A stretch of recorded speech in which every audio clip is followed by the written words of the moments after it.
All right.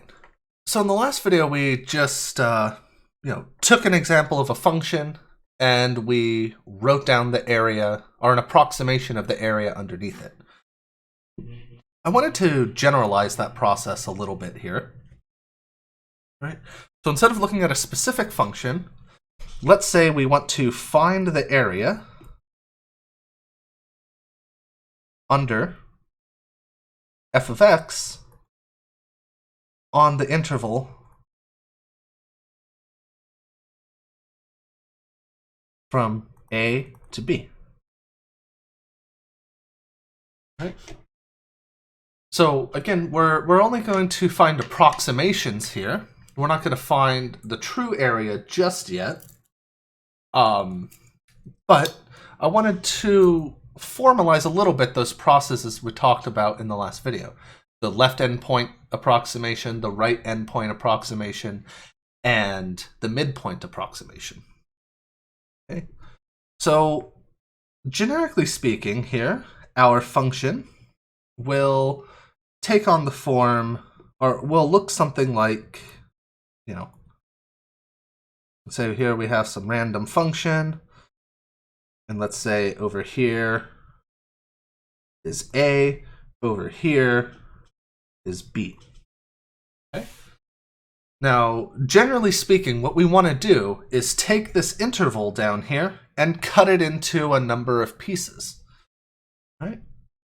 And then once we do that, we can start packing in rectangles. Okay? So what we're going to do is cut the interval AB into n pieces. Right? So how do we do that? Well, we just need to stick a bunch of cuts in here. Let me put ... there. Right? And what I'm going to do is I'm going to call this number x0, b I'm going to call xn, and then all these numbers in between, I'm just going to label them like this. So what we're effectively doing is saying, all right, well, A is our starting point, which we'll call x0. Then we pick some number bigger than that, and some other number bigger than that, and some other number bigger than that, and we keep doing this until we get down to, finally, xn, which is b. Right?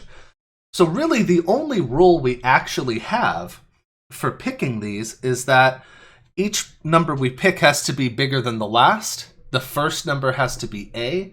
The last number has to be B. Right?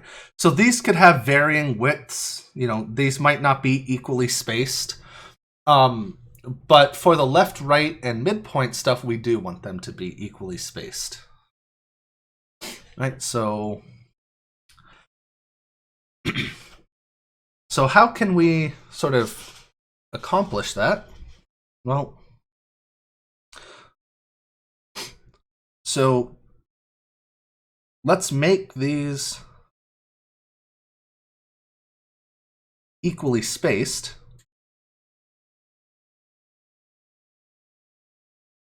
Oops. So what we're going to do here is say, well, if we want them all equally spaced, how far apart should they be?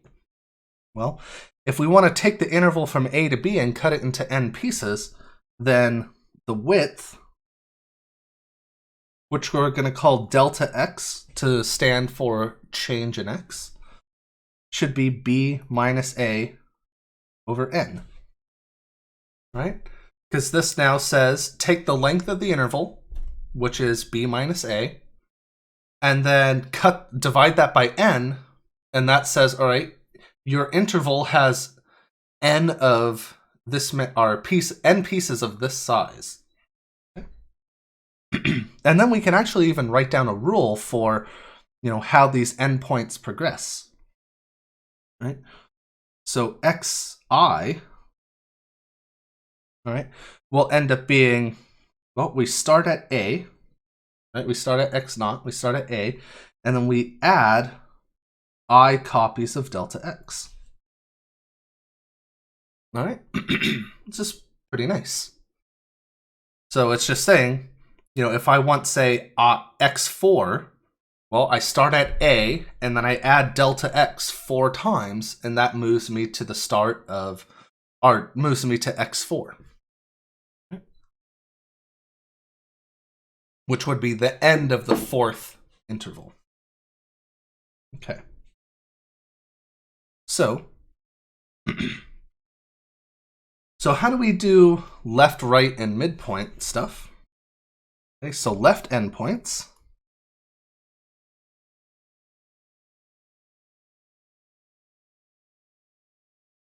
All right, so what we're doing here is, remember, we're basically going to take each of these intervals here, plug in the left-hand endpoint into the function, and that'll tell us how high the rectangle is. And then we're going to multiply it by the length of this interval, which is delta x. So ln,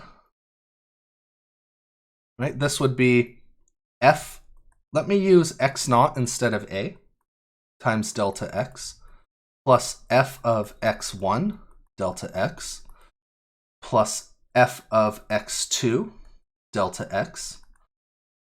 All right. And, we would keep going with this until we reach the very last rectangle. Right? The very last rectangle is the one right here. And think about, well, what's the left endpoint of the last one? It's xn minus 1. Right? So here we would write down f xn minus 1 delta x. All right?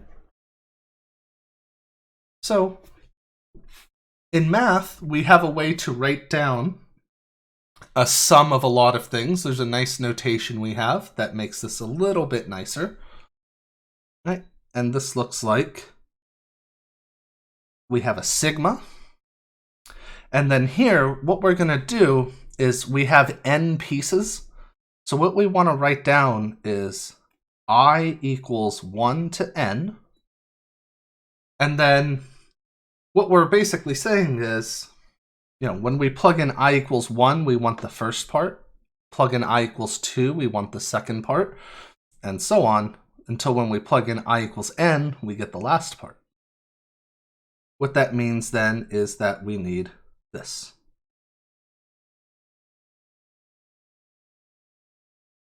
All right, so we'll talk a little bit more about that notation later. But for now, you can just think that I keep using these left endpoints and multiplying by the width. Right? The right endpoints,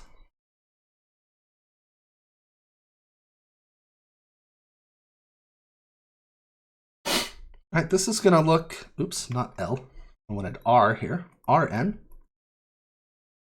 So the right endpoints, we just look back at our function here and say, well, what are the right endpoints? This time it starts with x1, x2, x3, so on, xn minus 1, and xn is the last one. So it looks pretty similar, except we start with f of x1 this time. Delta x plus f of x2, delta x. And so on, all the way up through f of xn, delta x. Right. And when we swap this over to the sigma notation,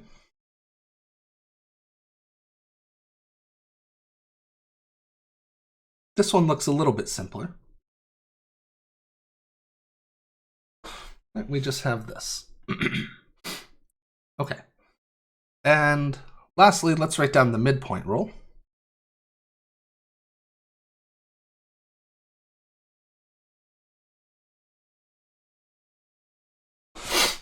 Right? Midpoint rule is going to say, well, let's think about this a little bit.